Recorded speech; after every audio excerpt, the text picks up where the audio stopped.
Agora não estou a conseguir entrar, não percebo esta porcaria mesmo. Já estamos. Ora, boa noite, pessoal. Estamos de volta aqui, um ligeiro soluço para conseguirmos entrar online, mas parece que já está tudo resolvido. Vamos na terceira semana destas conversas que vamos aqui tendo no final de cada noite, e hoje vamos ter pela primeira vez alguém da direção da Federação de Motociclismo de Portugal, alguém que está responsável pelo motocross em Portugal e não só. O Rodrigo Castro está então aqui connosco, ele vai entrar já de seguida para vocês também ficarem a vê-lo nas vossas imagens. Boa noite, Rodrigo, bem-vindo aqui ao que já chamam de Rock on Vírus. Olá, Rui. Ora, muito obrigado. Infelizmente a situação não é a melhor, mas estamos cá para tentar conversar e pelo menos animar aqui as noites da malta. Sem dúvida que esse é o objetivo. Olha, vamos já para a pista, porque é precisamente aí que nós gostamos de estar naturalmente. O motocross em Portugal, vamos começar por Portugal, porque tu tens também ligações ao motocross a nível mundial através da FIM, mas em Portugal tivemos uma prova que nos deixou no ar um sabor que poderemos ter um campeonato muito bom, com um bom lote de pilotos, muita competição também na pista, mas que infelizmente foi interrompido. Mas de qualquer das formas, que balanço fizeste dessa primeira corrida na Messarria? Eu acho que foi um bom balanço, um balanço positivo, tendo em conta a animação que tivemos e também o número de presenças que tivemos em termos de pilotos. É claro que estamos sempre à procura de melhorar e o nosso objetivo é sempre melhorar. Mas este ano mudámos o nosso formato, voltámos a um formato que durante alguns anos fez parte dos nossos campeonatos e trouxemos as classes juvenis para as provas do Campeonato Nacional. Era algo que já nos vinham a pedir há algum tempo, para que os miúdos, principalmente as 65, voltassem às provas do Campeonato Nacional para aproveitarem as pistas que temos e para poderem evoluir. Eu acho que nesse sentido, tanto as 65 como as 85 foram uma boa surpresa, com bastantes pilotos, com muita competitividade. Eu acho que temos aqui uma hipótese de poder ver novos valores a surgirem. Notei uma diferença muito grande, principalmente nas 65, já que o ano passado não tivemos provas de 65 nas provas de Campeonato Nacional, e notei uma maturidade muito grande nos pilotos, uma evolução enorme comparativamente com há alguns anos atrás, e isso deixou-me bastante surpreendido. Nos 85 também muita competitividade, não na luta pelo lugar da frente, pelo primeiro posto, tivemos um dominador, mas cá para trás então consigo ver ali também alguns pilotos com bom potencial para o futuro. Tanto em MX1 como em MX2 as corridas foram animadas. Temos aqui alguns players novos, não é? Um piloto que vem do Canadá, mas que já está na Europa já há algum tempo, que também animou aqui a primeira prova. É claro que não sei o que é que se poderia passar caso o campeonato tivesse continuado com o seu percurso normal, mas acho que o que ficou no ar foi realmente uma abertura positiva, pelo menos nesse sentido, e muito animada. Olha, em termos de organizações, pelo que eu vou percebendo, houve de alguma forma um voltar a subir de nível. Eu acho que houve ali alguns anos em que as organizações, até porque houve saída de algumas organizações carismáticas do calendário, mas que terá eventualmente, não vou dizer descer o nível, mas perdeu-se algum carisma em termos de pistas, e isso tem sido recuperado novamente. Achas que também tem ajudado a trazer estes jovens pilotos? Eu lembro que na Messarria tivemos metade das classes de iniciação, até as 65, 85, e tivemos a outra metade, MX2, MX1 e as categorias maiores. Ou seja, há um sangue novo, e achas que essas pistas mais carismáticas também têm ajudado a trazer esse novo sangue para a modalidade? A ideia que eu tenho e dos últimos anos é que as organizações e as pistas que têm estado connosco nas provas de campeonato nacional têm feito um trabalho, praticamente todas elas, um bom trabalho nas provas que têm organizado. É claro que tentamos sempre, nós todos os anos, fazemos reuniões com as organizações, expomos numa reunião com todos os clubes os pontos a melhorar, e isso tem-se vindo a notar a melhoria de condições, nas melhorias dos circuitos, na melhoria da proteção, na melhoria da forma como o público está colocado nas próprias pistas. É claro, sempre com o objetivo de melhorar e de ter organizações com um calibre diferente.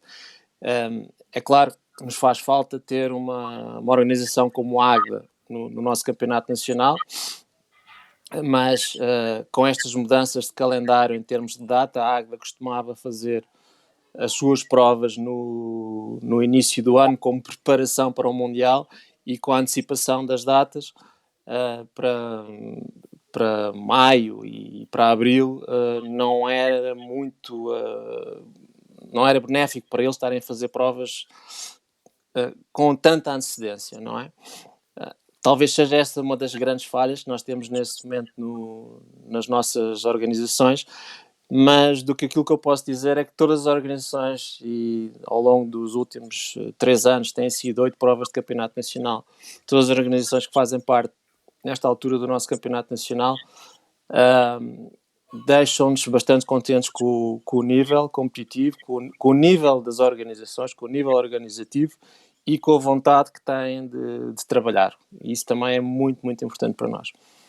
Olha, vamos passar um bocadinho também pelo Mundial, naturalmente, porque Portugal faz parte do calendário do Mundial, mas antes de irmos à Águeda, que é sem dúvida uma das provas mais emblemáticas desse calendário, há um par de anos atrás ouvimos falar, e eu estava muito animado até com isso, e como sei que estás ligado a essa disciplina, ouvimos falar do Mundial de Sidecar Cross poder regressar a Portugal. Em que patamar é que isso está neste momento? Olha, o que eu te posso dizer neste momento é que há diversos candidatos. Não há só um candidato. É claro que toda esta situação neste momento poderá vir a definir quem é que poderá futuramente estar no calendário do Campeonato do Mundo de Sidecar Cross. Mas eu posso dizer que há 2 fortes candidatos, que são organizações com um passado de organização de provas do Campeonato do Mundo Sidecar, por isso não é muito difícil adivinhar quais são. Vou tentar manter aqui o sigilo profissional, mas é uma modalidade que já passou pelo nosso país nos anos 80 e nos anos 90 e que tem vindo nos últimos anos a ter um pico em termos de popularidade, e agora tem um novo promotor, uma empresa da República Checa que está com vontade de dar um novo input aqui a esta modalidade, que no meu caso eu posso dizer que é bastante espetacular. É claro que tem a sua particularidade, não é uma moto a 2 rodas, é uma moto com 3 rodas, mas com um passageiro, mas que eu penso que, se regressar ao nosso país, será sem dúvida mais uma boa adição já às provas de campeonato do mundo que já temos. E é claro que eu tentarei fazer o máximo de força possível para que ela possa regressar já em 2021. Portanto, achas que é uma possibilidade de termos no próximo ano de volta essa modalidade? Epá, que está, eu tenho acompanhado, e falaste do promotor, tenho acompanhado algumas transmissões que o promotor faz a nível das redes sociais, e o campeonato está com um grande nível neste momento. O Sidecar Cross teve um problema até há uns anos atrás, que era dominado por um grupo muito restrito de pilotos. Basta dizer que tiveram o Daniel Williamson, que foi campeão do mundo por 10 vezes. Não havia ninguém que o conseguisse bater. É um piloto que tem 43 anos, se não me engano, e até o ano passado ganhava provas. Ou seja, não é uma modalidade onde o fator juventude tenha, como é que eu ia dizer, não é o facto de, por um piloto ser bastante jovem, por estar bem fisicamente, que vai poder ganhar mais provas. A experiência conta muito, a preparação das motas conta muito, Mas o que se viu nestes últimos 2 anos foi o surgir de uma nova geração de pilotos muito mais jovens, muito bem equipados, com um envolvimento maior não posso dizer que haja uma equipa, motas de fábrica, porque não há. Basicamente há 3 construtores de chassis e em termos de motores há uma marca que fornece a maior parte das equipas, que é a Zabel, que é uma marca alemã, que fornece motores a 2 tempos. Depois há uma escolha entre motores a 4 tempos, que basicamente todos eles são os que na KTM. Mas é claro que esta nova geração trouxe muito mais competitividade e, por exemplo, esse Daniel Williamson, que foi 10 vezes campeão do mundo, o ano passado, penso eu que não terá ganho nenhuma única mega. Portanto, Quer dizer que as coisas... Muito mais equilibradas. Muito mais equilibrado, sim. Muito mais equilibrado e com um novo envolvimento em termos de sponsors, já com equipas com uma imagem diferente. É claro que não tem nada a ver com o MXGP, obviamente, mas eu acho que este novo promotor trouxe um sabor diferente ao campeonato. Temos transmissões em direto no YouTube, temos transmissões em direto nas redes sociais, com muito boa qualidade e também com bons comentários, isso também ajuda. Sim, naturalmente. E achas que poderia ser uma possibilidade num futuro, distante ou não interessa, de termos o MXGP a partilhar pista com o Sidecar Cross em algum evento? Ou o facto de termos dois veículos tão diferentes acaba por não permitir? É assim, eu acho que será muito difícil ter estas duas modalidades juntas ao mais alto nível. Se falaste, por exemplo, com um piloto holandês ou um piloto alemão de 2 rodas, que eles chamam Solo Riders, né? Se eles perguntarem se tem algum problema em partilhar uma pista com sidecar, eles vão lhes dizer que não, porque isso acontece com muita frequência nesses países, haverem provas conjuntas de sidecars e de motas. Ao nível de um MXGP eu acho que não, porque as pistas desenvolvem-se de forma completamente diferente. Os sidecars,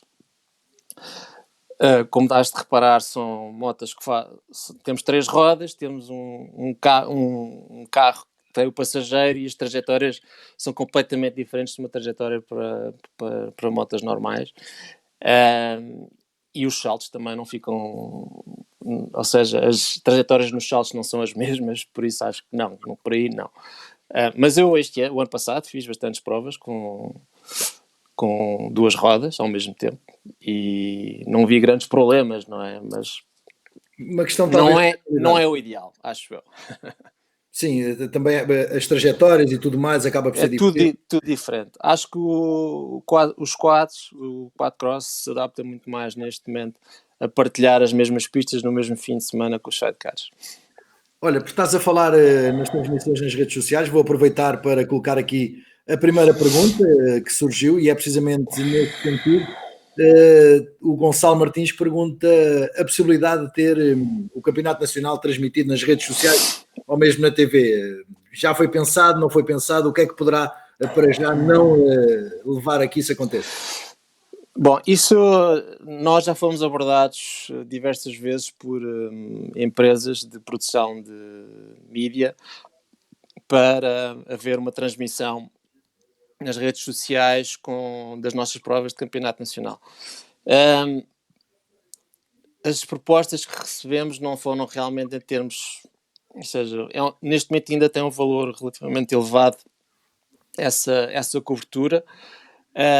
E nós às vezes debatemos com o problema, porque essas transmissões têm que ser feitas através da rede móvel e muitas vezes a captação que nós temos em alguns circuitos não é a melhor, e quer dizer que a qualidade de transmissão não seria realmente aquela que nós desejaríamos para ter uma cobertura pelo menos como é que eu ia dizer? Aceitável, não é? Sim, a qualidade da imagem é muito importante e algumas pistas estão fora de de zonas, lá está. Não quer dizer que não possa vir a acontecer. Este ano já recebemos uma proposta de uma empresa que costuma fazer cobertura de provas de desporto automóvel.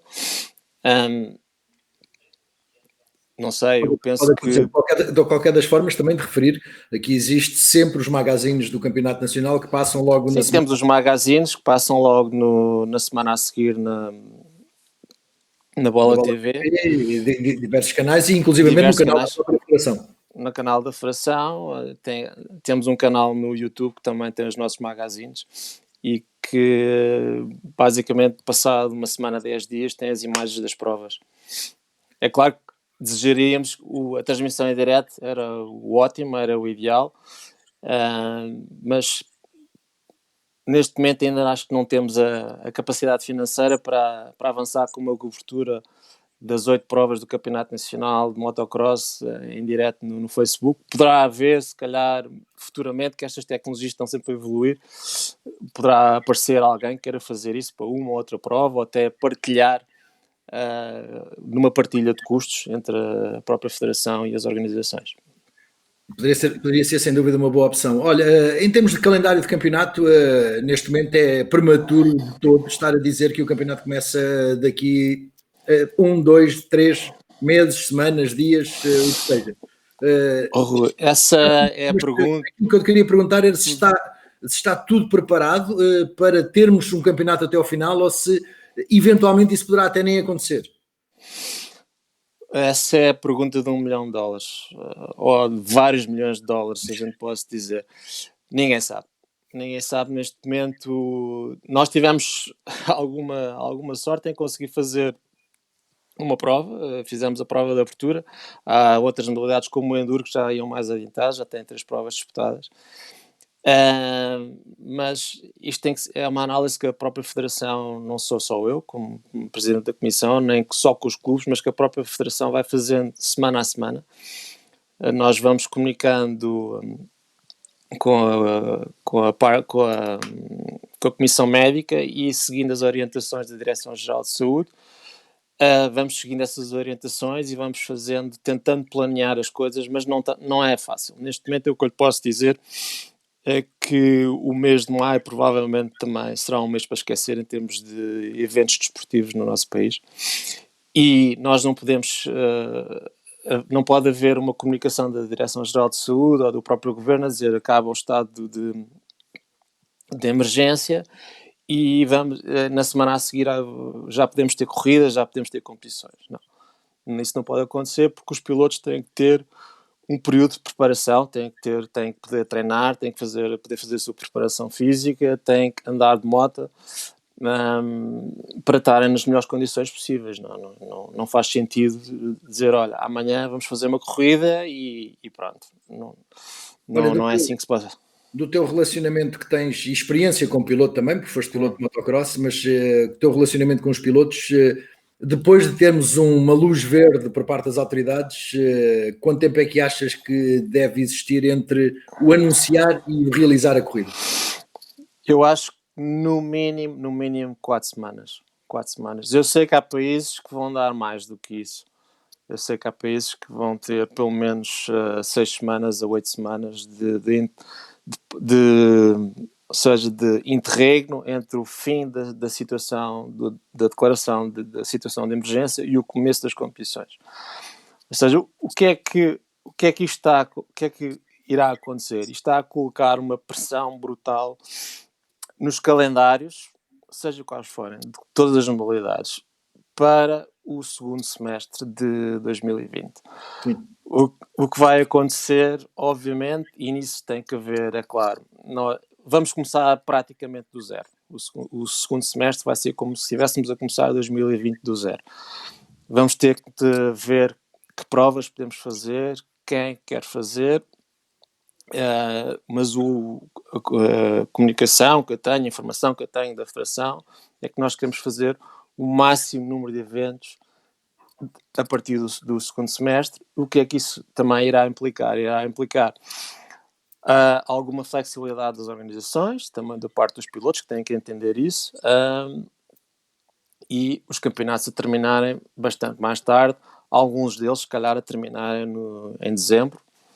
Por exemplo, se has de te lembrar da comunicação que o Jorge Viegas fez na FIM, que não invalidou a hipótese de alguns campeonatos terminarem em 2021. Sim, sem E acho dúvida. que isso não vai acontecer nos nossos campeonatos, mas certamente que a maior parte dos campeonatos irão terminar bastante tarde este ano. Olha, e a eventual ideia, que eu já ouvi falar em alguns campeonatos internacionais também, de termos no mesmo fim de semana duas provas no mesmo paddock. Isso também é uma hipótese que poderá acontecer. No motocross nós temos algumas organizações que fazem provas de campeonato regional, campeonato nacional, e isso poderá ser uma hipótese, partilharmos o paddock no fim de semana e num dia ser uma prova de campeonato nacional, no outro dia ser uma prova de campeonato regional ou vice-versa. Sim, porque essa também acaba por ser uma das grandes preocupações neste momento, são os campeonatos regionais, Regional Norte, também o MX Ribatejo, Sim, todos esses campeonatos estão parados e vão ter que encontrar espaço para sim. continuarem.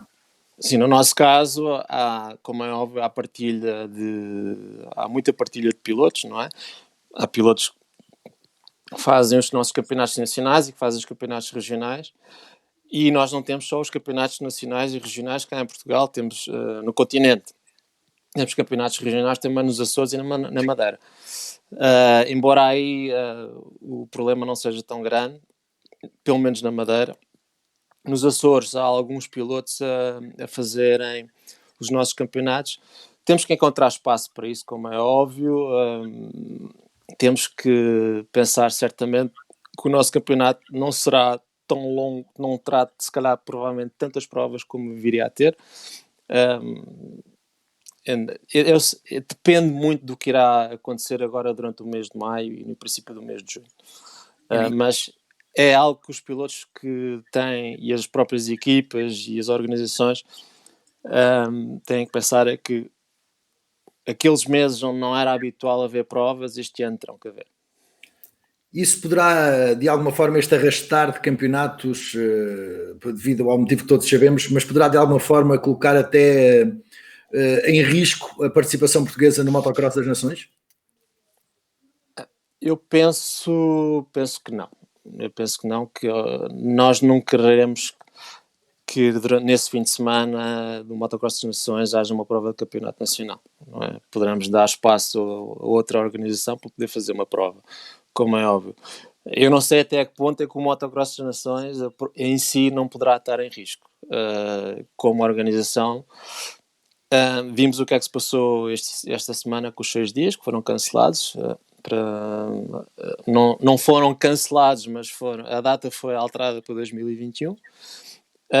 O Motocross das Nações este ano teria lugar em Ernée, que também é um país que está a ser muito afetado por esta pandemia. O que é que acontece? São provas internacionais, são provas que obrigam a uma grande logística por parte das equipas, com deslocações de pilotos de outros continentes, por isso não sei bem o que é que irá acontecer. Como é uma prova feita tardiamente, já em setembro, no final de setembro, pode ser que não haja grandes problemas, mas não estou a ver que os nossos campeonatos possam implicar uma não participação no Motocross das Nações por parte da nossa seleção. Olha, em termos de Campeonato do Mundo, falaste no MXGP, tu também estás ligado ao Campeonato do Mundo através da tua ligação com a FIM. Em que panorama é que vês a realização do campeonato neste momento, já que tivemos apenas duas corridas, foram as Sim. únicas que conseguiram realizar? Pronto, o Campeonato do Mundo, eu acho que a partir de agora as provas estão marcadas a partir de junho. E a última prova será no dia 21 ou 22 de novembro de 2020. Pelo que eu tenho estado a ver, a maior parte das organizações estão a manter de pé as suas provas. Não há cancelamentos, mas há um grande problema agora, é que a economia travou a fundo, não é? E nós sabemos que a maior parte destas organizações dependem de apoios estatais, de dinheiro que vem das fundações do desporto, de entidades governativas, e nós não sabemos se esses apoios poderão existir ou não. Por isso não sei bem se iremos ter um campeonato com as 18 ou 19 provas que iam ter. Também para mim é também uma incógnita aquilo que se irá passar. É claro que da nossa parte, com a AGDA, tenho quase certeza que da parte do Active eles irão fazer tudo e mais alguma coisa para que a prova se mantenha de pé, e eu acho que isso irá acontecer. E acho também que o próprio promotor irá ter que ser um bocadinho mais flexível na questão financeira para ajudar essas organizações, porque isto é um ano completamente atípico. Estamos a passar por uma situação que nunca passámos, não é? Por isso terá que haver alguma flexibilidade parte a parte para que as coisas continuem a andar para a frente. Olha, vamos voltar ao Campeonato Nacional. Já passámos aqui uma pincelada pelos campeonatos internacionais, inclusive pelo Motocross das Nações. Muitas pessoas que estão aqui tu conheces. Eu vou começar aqui por uma pergunta do Jorge Alves. Um campeonato de MX para 125 centímetros cúbicos com limite de idade e um arranque de idade muito baixa. Já pensaste nessa possibilidade? Não? É assim, nós temos uma classe de 125 centímetros cúbicos a 2 tempos, temos um campeonato, mas sem limite de idade. É uma boa pergunta, porque nós temos um limite de idade nos júniores, não é? Nas 125 não. Eu acho que poderá ser aqui uma excelente ideia aqui do Jorge, fazemos uma limitação na idade das 125 este ano. Pelo que eu estou a ver, parece que vamos ter um campeonato muito interessante, com muita competitividade, com boas motas, com bons pilotos e boas equipas. Poderá ser, sem dúvida, ser uma ideia para 2021. Olha, muito bem, Jorge, está respondida à tua pergunta. Tenho aqui mais uma questão do Pedro Almeida, que esteve aqui ontem. Na tua opinião, o que achas que falta aos jovens para que possam atingir o nível que tivemos no passado? Também me pergunta Do de milhão um de milhão de dólares. dólares. De um milhão de dólares. Não é uma pergunta de um milhão de dólares. É assim, eu desde que entrei para esta comissão, já faz alguns anos, meio de 2011 para a frente, foi aí quando eu entrei para esta comissão. Nós não tínhamos motocross juvenil em Portugal. Os pilotos entravam diretamente para as 85 sem haver uma passagem pelas 50 nem pelas 65. E durante um ano ou dois nem classe 65 tivemos. Por exemplo, tivemos o caso de um dos pilotos que neste momento que se fala, que é o caso do Luís Oteiro, que quando começou a andar de 65 nos campeonatos nacionais, entrou diretamente para as 85, porque não havia classe. Não é? Não tínhamos classe. E o que é que acontece? Este interregno, este hiato em que não houve aposta nas classes juvenis, ou seja, esse problema está a verificar-se agora nas classes séniores, em MX2 e em MX1. Eu acho que neste momento eu tenho que dar aqui também tenho que falar um bocadinho também do trabalho que o Pedro Castro tem vindo a realizar. Sim. Porque o Pedro tem vindo a fazer um trabalho muito duro, bastante árduo, de tentar captar mais pilotos para os nossos campeonatos. E isso tem dado resultado. É um trabalho que não acontecia antigamente, mas temos que ir tentando buscar pouco a pouco, falando com os pais, mostrando como é que as coisas correm, como é que se consegue desenvolver esse trabalho. Por exemplo, o ano passado iniciámos uma coisa muito gira, que foram os workshops com os pais, para mostrar como é que as coisas se fazem, como é que é feita a manutenção das motas, como é que devem interagir com os miúdos e com os filhos nas provas, a melhor forma de estar, a postura que eles devem ter nas corridas, uma postura positiva, não negativa, de não castigar, de estarem ali da melhor forma possível. Eu acho que isso tem trazido muitos frutos. É claro. E qual é o objetivo? É ter quanto mais pilotos a andar de moto e a competir, melhor.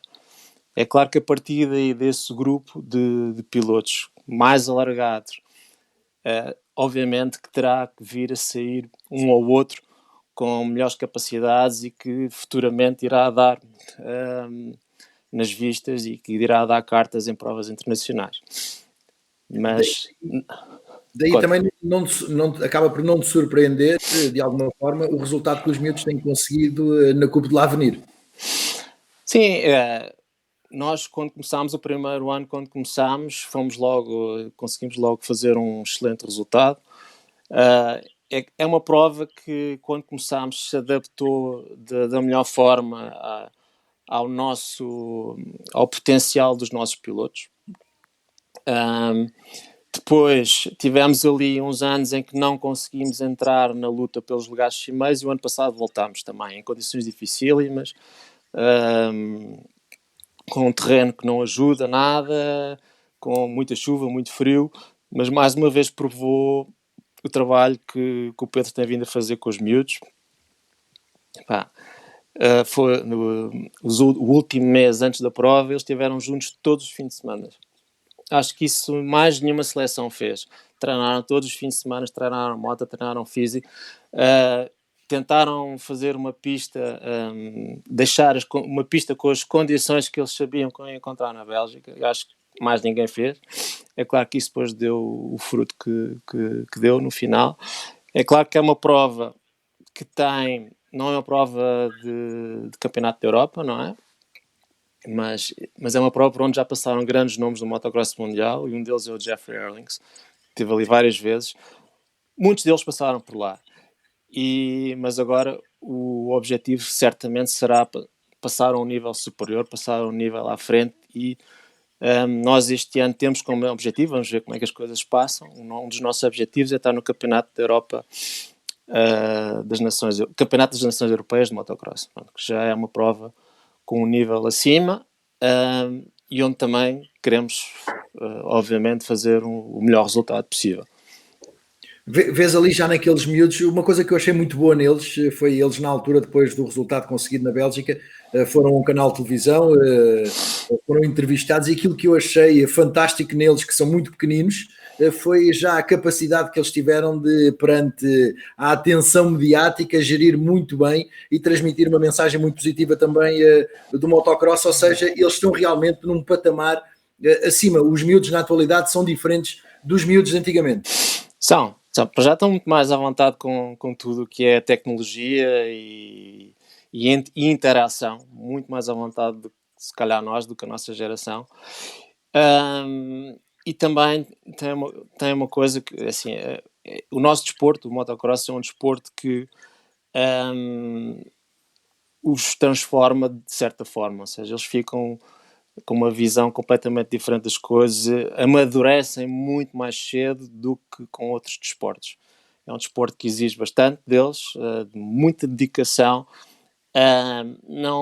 Se forem para a pista, não há mais ninguém que os possa ajudar, ou seja, são eles que têm que evoluir, são eles que têm que levantar a moto, são eles que têm que fazer praticamente tudo para andarem depressa, não é? Não há aqui, o treinador não pode fazer nada, não tem intervenção nenhuma, para além de lhes dar as melhores dicas possíveis. Como eu disse, é um desporto de muita dedicação e que é preciso imensa vontade, e nota-se disso. Foi o que eu disse na primeira prova este ano, quando eu vi os miúdos a 65, que se calhar comparando com há 2 ou 3 anos atrás, em que eles, se acontecesse alguma coisa, a primeira coisa que faziam era olhar para o pai, pedir ao pai para vir ajudar. Eu este ano não vi isso uma única vez. Nada. Que é um sinal também de maturidade deles e de garra. Sim. Há uma evolução notória, não é? Nestas camadas jovens que estão a aparecer. É claro que nós, como federação, temos também de fazer o nosso trabalho para que eles possam ter o contacto, possam ter as melhores provas possíveis cá, possam ter outros contactos internacionais e poderem evoluir em provas de campeonato da Europa. Isso também é muito importante. Olha, vamos aqui para mais uma questão, porque falaste naturalmente dos apoios que a Federação tenta dar aos pilotos. O Pedro de Bourbon pergunta se, face à situação complicada que agora as autoridades locais têm e se a Federação pondera apoiar financeiramente os organizadores das provas? Eu não posso falar por todas as organizações que fazem provas desportivas connosco, não é? Nós já damos algum tipo de apoio às organizações que fazem provas de campeonato nacional. Não posso estar a avançar se iremos dar algum apoio ou não, mas é óbvio que alguma plataforma de entendimento tem que ser encontrada, tendo em conta esta situação pela qual estamos a passar. Não podemos deixar tudo ao lado das organizações. Nós, como Federação, também temos que arranjar forma de colaborar com elas, como é óbvio. Sem dúvida alguma, para conseguir também levar a bom porto este campeonato. Olha, aqui uma pergunta gira do David Ayabusa. Boa noite, David. Eu acho que ele está na Bélgica, que ele vive na Bélgica e está aqui todas as noites. Por que não fazer uma prova no circuito do Estoril, como fazem Assen na Holanda? O António Lima também anda aqui, podemos já colocar o António Lima a pensar. Bom. Eu acho que é melhor pôr o António Lima ao barulho. Eu não me importava nada, não é? Acho que já foram feitas algumas tentativas de construir um mini circuito de terra no Autódromo de Estoril. O que eu sei é que, por exemplo, construir um circuito como Assen na Holanda tem um custo realmente gigantesco. Não penso que seria possível para nós, como país, conseguir fazer isso, mas certamente que seria um sonho ter um circuito de motocross construído no Estoril, sendo aquela que é também a grande catedral do motociclismo aqui na nossa zona. Sim, porque não? Acho que nos faz falta uma prova perto de Lisboa, ou encostada a Lisboa. Casais de São Quintino está perto, eu sei, mas falta-nos uma prova ainda mais encostada. Claro. Eu acho que se calhar era o único sítio onde poderíamos ter um circuito de motocross construído assim desta forma bastante artificial. Eu não conheço bem os meandros do Autódromo do Estoril, mas provavelmente se calhar o António Lima conhece-os bem e poderia-nos dizer onde é que poderíamos pôr ali os saltos e a zona do arranque e a meta. Eu acho que existe espaço, digo eu, acho que existe espaço naquela zona interior, na zona do interior da parabólica interior, naquele terreno que está ali, eventualmente até se poderia fazer uma pista, mas o António Lima saberá melhor que eu, naturalmente, e os responsáveis pelo circuito, mas que era, sem dúvida, muito bom, era com toda a certeza. Olha, outra coisa que eu te queria perguntar em relação aos campeonatos nacionais é a importância que os regionais estão a ter, porque neste momento floresceram, fruto também de algum apoio, com toda a certeza, da Federação, mas é também uma aposta da Comissão, estes campeonatos regionais. O que nós tivemos durante alguns anos, tivemos alguns campeonatos, começámos com o Romoto, com o Jorge Ró, que durante, penso eu, que 12 anos fez o seu campeonato, mas começou de forma, como é dizer, não estava ligado à Federação. Sim. E depois, a partir de certa altura, começou a estar ligado à Federação, e nós tínhamos diversos campeonatos ali e acolá, de organizações que faziam provas não regulamentares, e eu tentei-me aproximar, a Federação tentou-se aproximar dessas organizações, e tentou fazer ver que não há nenhum bicho de sete cabeças fazer uma prova com a Federação. Havia sempre uma imagem de que a Federação era uma espécie de um bicho-papão que ia aparecer ali e que ia dizer como é que se faziam as coisas, e dizemos como é que se fazem determinado tipo de coisas, mas que cobrávamos mundos e fundos para fazer uma prova, e tentámos fazer foi isso, tentar ver que as coisas podem ser feitas de forma muito fácil, respeitando determinado tipo de parâmetros. E é claro, estas organizações sempre fizeram provas. Agora o que acontece é que fazem provas connosco.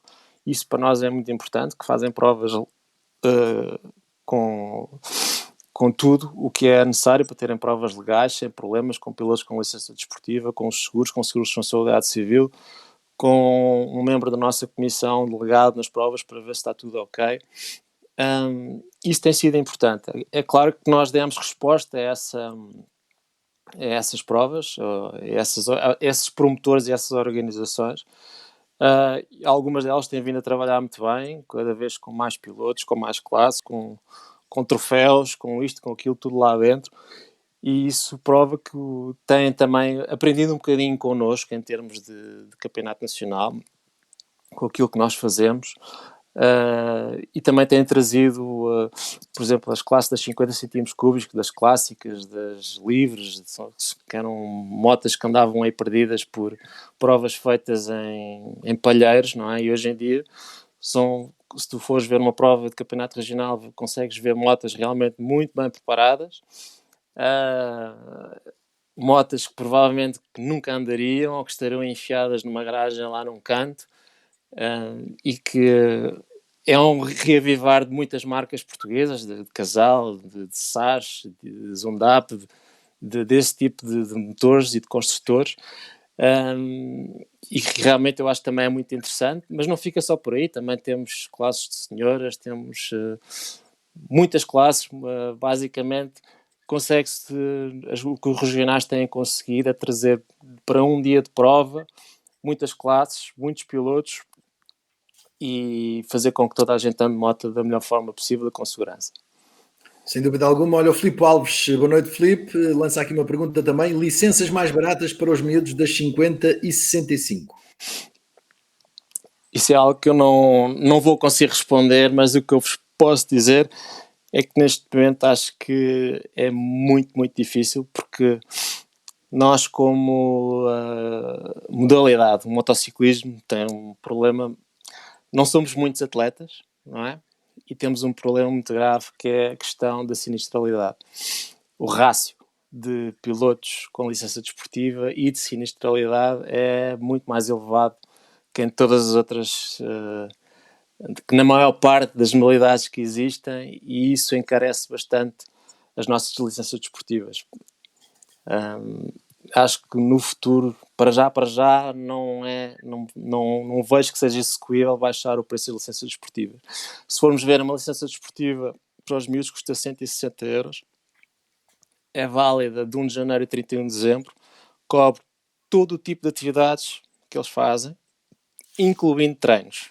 Ou seja, eles estão cobertos o ano inteiro. Até se estiverem a treinar, se estiverem a jogar a bola, se forem para a natação. Então, a licença cobre todo tipo de problema que possa existir na atividade deles como desportistas. Sem dúvida, acaba por ser um custo mensal, se assim quisermos entender, muito, muito, muito baixo. Olha, o Nuno Cação, que já esteve aqui também, voltando à normalidade, que alterações poderão existir no campeonato do Supercross? Ainda bem que, bom, aquelas normalidade está ali entre aspas. Eu penso que o Supercross irá seguir o seu ritmo normal, não é? Uma modalidade que é feita no verão, e eu penso que nesta altura, ali julho, agosto, já não haverá grandes problemas.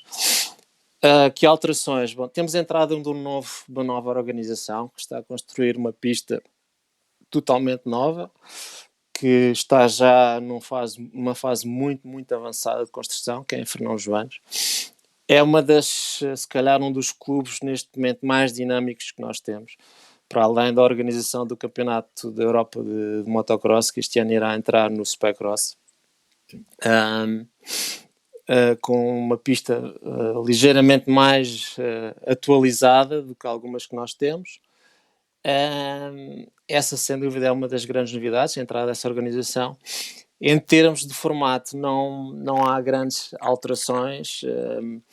Basicamente, iremos manter o formato dos outros anos e tentar ter mais pilotos, como é óbvio. O que é que achas que tem retirado alguns pilotos do Supercross? Uma modalidade um pouco mais técnica, não sei, distinta do motocross convencional? O Supercross exige um bocadinho mais de técnica, como é óbvio. A preparação tem que ser completamente diferente do motocross. E eu penso que há aqui uma ideia de que o Supercross é uma modalidade que um pouco mais perigosa do que o motocross, não é? E penso isso que tem afastado alguns pilotos ao longo dos anos. Não temos tido muitos pilotos, o que também me entristece um bocadinho. Mas a média de pilotos por corridas anda à volta dos 40, 39, 40, 45 pilotos, incluindo os miúdos. Poderíamos ter mais, obviamente, mas também é uma daquelas questões que eu também não penso que para já é um mistério porque é que não haverá mais pilotos, mas há muitos pilotos que também que não treinam, não conseguem treinar. Não há muitas pistas neste momento em Portugal para eles poderem treinar de forma mais assídua. Ou seja, temos se calhar uma ou duas pistas que estão abertas, se calhar 2 ou 3 semanas antes do início da época, e não estão mais espalhadas pelo país. Olha, e se levando essas pistas de treino e tudo mais, para quando, para quando é que, claro, um grande ponto de interrogação, porque a responsabilidade não é nem da Federação, nem dos pilotos, mas o para quando é mesmo uma figura de estilo, termos um centro de alto rendimento para motociclismo, nós que temos condições ideais para no inverno, inclusivamente, podermos receber pilotos estrangeiros, nomeadamente no Algarve. Isso já foi pensado, já foi falado? Já foi pensado, não, já foi pensado. E posso dizer que quem pensou nisso já há algum tempo foi o Activo, que teve a ideia de fazer um centro de alto rendimento em Águeda. Mas é algo que tem estado um bocadinho em banho-maria. Às vezes há uns avanços, outras vezes há uns recuos. Eu acho que o circuito da Águeda seria talvez um sítio excelente para fazer isso. Eu acho que a pista também, a pista da Águeda do Casarão também tem condições excelentes para fazer, para que os pilotos durante a época de FES venham fazer aqui a sua pré-época. É claro que neste momento nós estamos a ver o que é que se tem passado durante estes invernos, que há uma pista em Espanha, que é Red Sand, que tem conseguido cativar ali um número muito elevado de pilotos e de equipas que fazem ali a sua pré-época, mas basicamente porque a pista está, durante aqueles meses, é preparada diariamente, ali com um investimento muito, muito grande, para que aquelas equipas consigam estar ali. Eu não sei se isso seria possível fazer numa pista em Portugal, ter aquele nível de preparação diário, mas seja como for, como centro de estágios, o Activo já em tempos apresentou essa proposta. Eu penso que será talvez o sítio ideal para termos ali qualquer coisa com as valências para fazer um centro de estágios como deve ser. Temos também, há uma organização, por acaso é uma pergunta muito interessante, temos uma organização aqui que basicamente só tem feito provas de campeonato regional em Torres Vedras, que também vai apresentar um projeto para um centro de estágios no âmbito do motociclismo. Porque eu acho que isso poderia ser uma excelente forma até das próprias pistas e vou aqui também concentrar muito no Crossódromo de Águeda, que tem custos elevados de manutenção, como é lógico, um complexo daquelas dimensões e assim poder também, de alguma forma, atenuar esses custos, tendo em conta até que a pista é propriedade da Câmara Municipal, portanto acaba ali, no caso do Casarão, de motocross, do Crossódromo Internacional de Águeda, acaba por atenuar o investimento autárquico e poder também atrair mais atenção sobre a pista. Isso realmente era o ouro sobre azul, termos um centro de estágios naquele sítio, naquela pista, com aquelas condições, não é? Eu tenho visto que, ou seja, mas é basicamente depois a manutenção da pista, a abertura da pista e a dar as condições para que os pilotos possam vir a treinar ali. É um grupo muito pequeno de pessoas que faz esse trabalho e muitas vezes esse trabalho não é reconhecido e tem que ser reconhecido, ou seja, ter uma pista com os portões abertos para as pessoas virem treinar e ter aquilo super bem preparado ou com as condições que nós achamos que são as ideais. Por exemplo, em Águeda, se eu quiser acabar um treino e quiser tomar um duche de água quente, posso tomar um duche de água quente, posso depois agarrar na bicicleta, posso mudar de roupa, posso agarrar na bicicleta, posso ir dar uma volta de bicicleta, posso ir fazer uma corrida a pé, posso fazer tudo e mais alguma coisa. Há circuitos que não têm essas condições, não é? E eu acho que os pilotos, nesse caso, têm que valorizar o trabalho das organizações.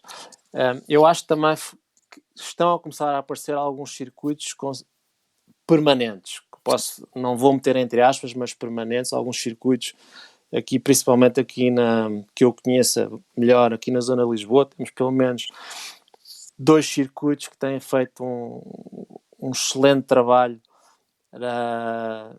para ter as suas pistas preparadas, pelo menos durante 3 dias por semana, à quarta-feira à tarde e ao sábado e ao domingo, e tem levado muita gente a andar de moto e a conseguir andar de moto em segurança e com pistas regadas, preparadas. Se calhar não tem o duche de água quente igual ao da Águeda, mas já tem algumas condições. Conseguimos chegar ao fim do dia, lavar a moto e ter a moto preparada para o dia seguinte, e também tem que se valorizar esse trabalho que tem sido feito por essas 2 pistas que há aqui na zona de Lisboa. Não sei se és da mesma opinião que eu, mas eu acho que muitas vezes esse tipo de pistas que são mantidas e podem ser utilizadas com regularidade pelos pilotos, acaba por não haver da parte de quem as está a gerir um foco comercial, um foco de negócio, muitas vezes muita paixão, que é sem dúvida importante.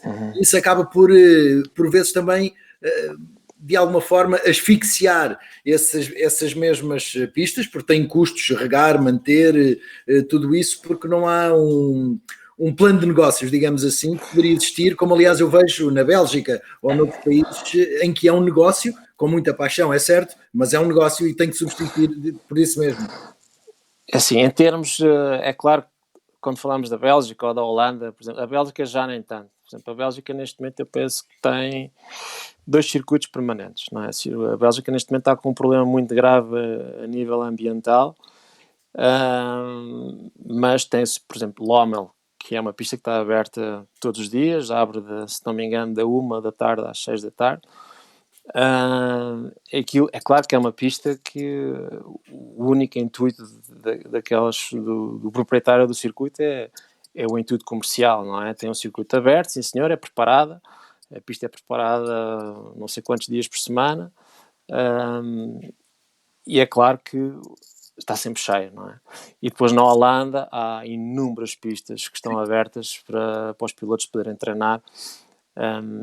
É claro que ali não há amadorismo, é claro que o objetivo é ganhar dinheiro também com as melhores condições possíveis, mas neste caso eu posso até nomear temos o caso aqui perto do MX Spot ou do FMX Spirit em Setúbal, que são pistas que, pelo menos que nos últimos 3 anos, até um bocadinho mais, têm vindo a mostrar que têm evoluído, ou seja, penso que não é só uma questão de puro amadorismo, já há ali alguma envolvência, já vão tendo, penso eu, com algum retorno, não é? Se chegas a uma pista e tens 50 ou 60 pilotos a andar de moto, é claro que já tem algum retorno no facto de terem tantos pilotos.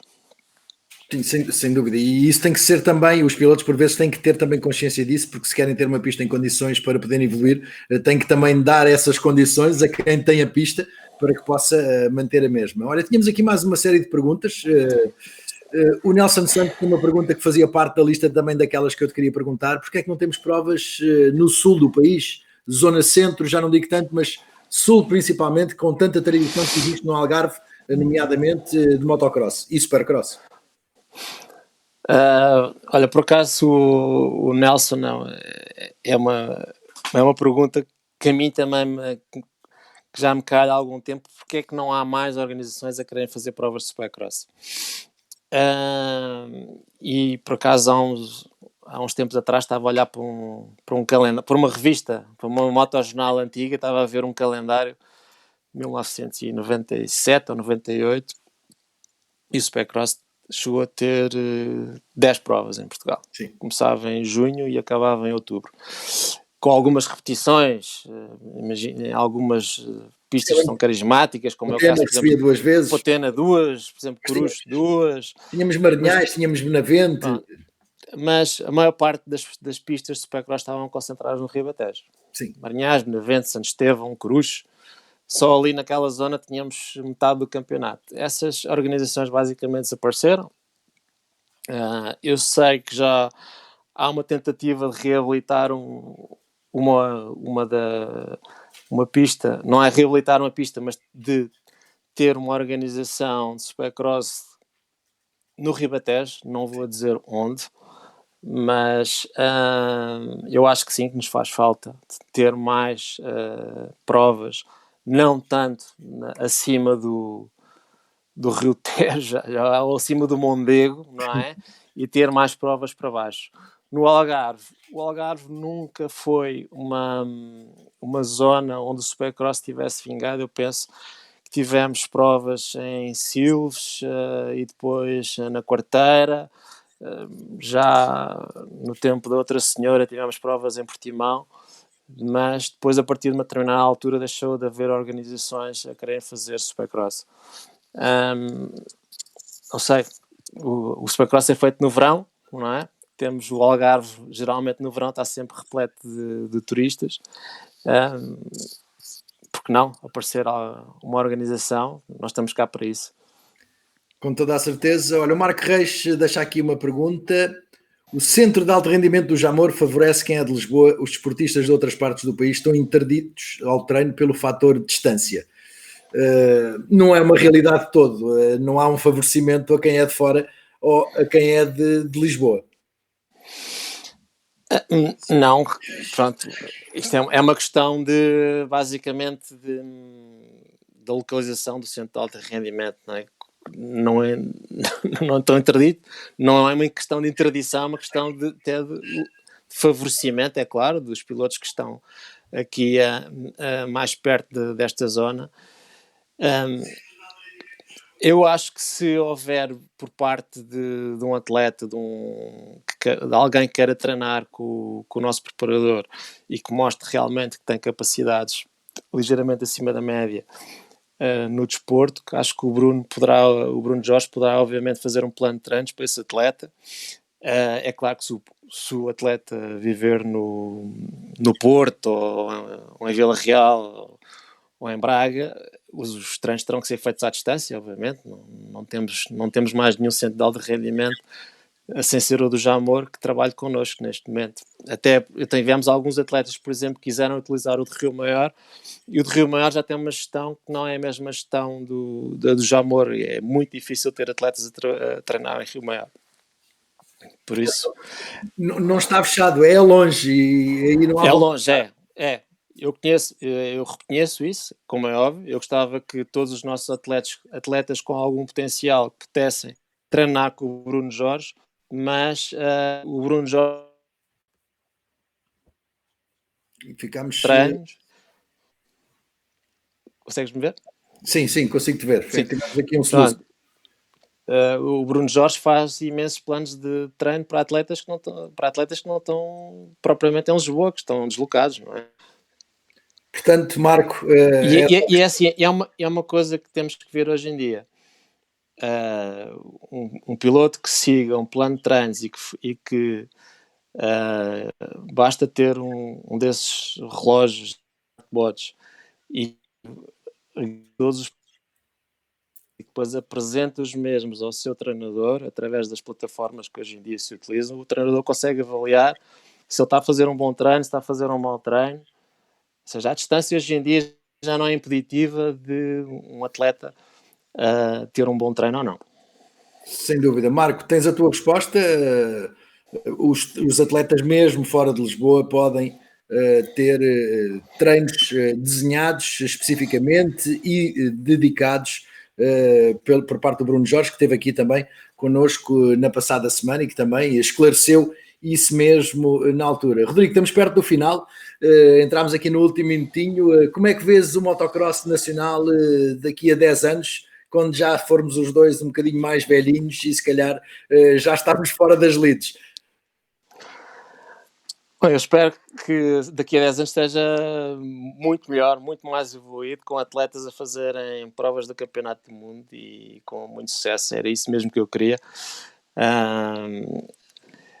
Eu realmente posso dizer que assisti e conheci grandes pilotos no nosso motocross nacional. Eu acho que tivemos ali uma época dourada ali, os anos 90, o final dos anos 90 e os 2000 e pouco, com grandes atletas que eu gostava que voltassem, e que fossem lá para fora e que conseguissem fazer excelentes resultados.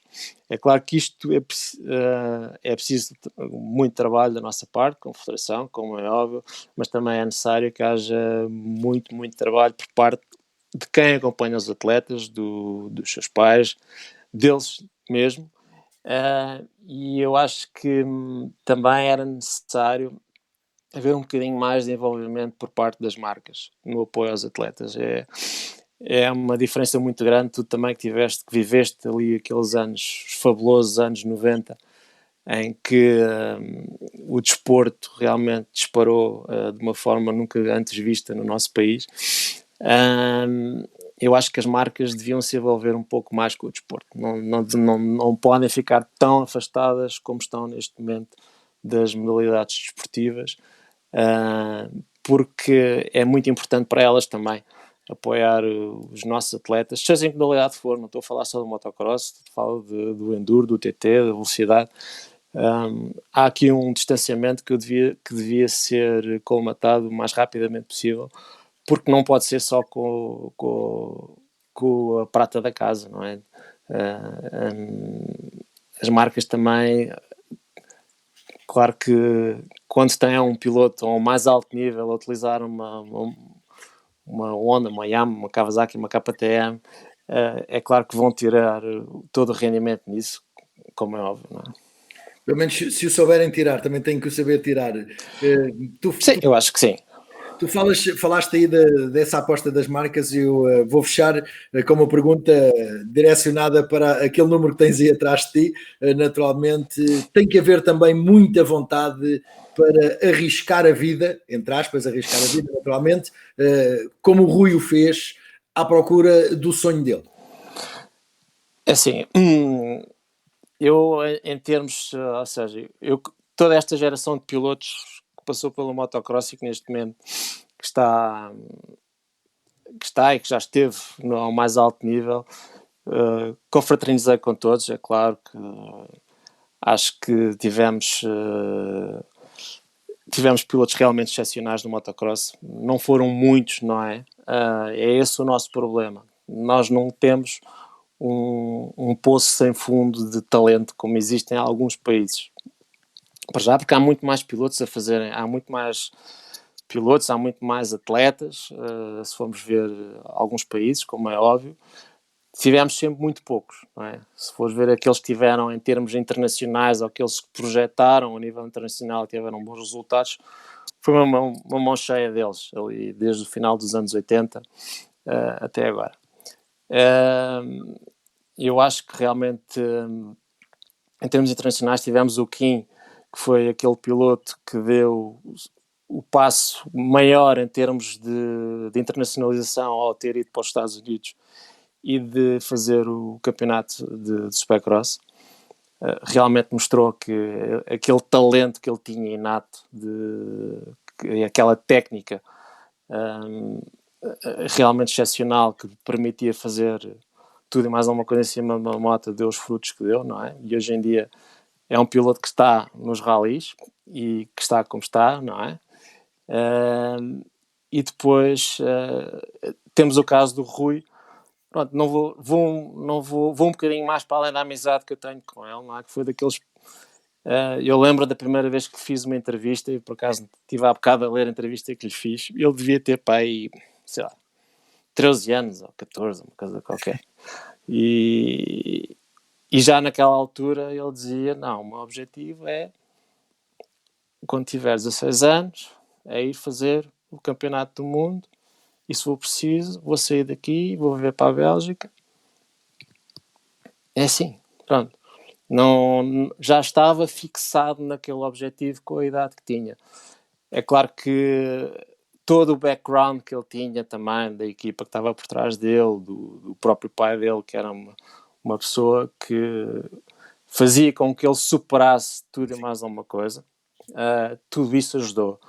É claro que depois, a partir do momento em que ele foi para a Bélgica e a partir daí deixa de ter a ligação com a família e passa a estar praticamente sozinho com colegas de equipa, e mecânicos e diretores de equipa, e ele mostrou realmente que é preciso uma maturidade enorme, não é? E desde 2002 até 2017, o que é que foi, esteve fora do país a fazer o Campeonato do Mundo a tempo inteiro, e pronto, e foi o que se viu, não é? Mas é preciso realmente tirar o chip, pensar, e as coisas hoje em dia são mais facilitadas, não é? Se os ver em 2001 ou 2002, quando ele foi para a Bélgica, não havia Facebooks, não havia FaceTimes, não havia nada, não é? Havia o telefone, não é? E podes-lhe perguntar a ele um dia, quando o viste, quanto é que ele gastava nas contas de telefone quando queria falar com a família. E acredito que era muito dinheiro, né? Mas as saudades batiam, mas é claro, nunca desistiu, e isso esse espírito é algo que os nossos pilotos têm que aprender, que faz falta por tudo e mais alguma coisa, principalmente no motocross. Sem dúvida alguma. Lembro-me também, e agora vou fechar, do caso do Jorge Prado, que também emigrou para a Bélgica e preparou a sua entrada no Campeonato do Mundo, vivendo na Bélgica e fazendo, lá está, apenas aquilo que era o sonho. O Jorge Prado, eu penso que fez, eu com 14 anos, ou o que é que foi ver para a Bélgica com a família. Sim. Com o pai e com a mãe. Andavam numa caravana, eu lembro perfeitamente a seguir no final do Motocross das Nações em 2012, no Motocross das Nações em Lommel, que nós ficámos em nono, se não me engano, encontramos o Jorge Prado no McDonald's, mesmo ao lado ali da pista, e lembro-me de ver o pai e a mãe e o miúdo pequeniníssimo, ali a falar com o Rui. Na altura estávamos a falar com o Rui até, e estávamos os portugueses todos ali a festejar o nosso nono lugar, e lembro perfeitamente desse momento, não é? E da forma como ele estava a falar connosco, do que ele nos disse, do que teve que fazer para que o filho pudesse cumprir o sonho dele. E agora está a saber o que é que está a dar, não é? Ainda bem que assim foi. Rodrigo, muito obrigado a todos que nos acompanharam também em mais uma noite. Rodrigo, excelente, como sempre. Muito obrigado. Espero que aqueles que nos estiveram a ouvir tenham ficado esclarecidos de algumas dúvidas. Se não ficaram, o Rodrigo está sempre aberto para esclarecer dúvidas, naturalmente através dos canais normais da Federação de Motociclismo de Portugal. Obrigado, Rodrigo. Boa noite a todos. Obrigado, Rui. Até à próxima.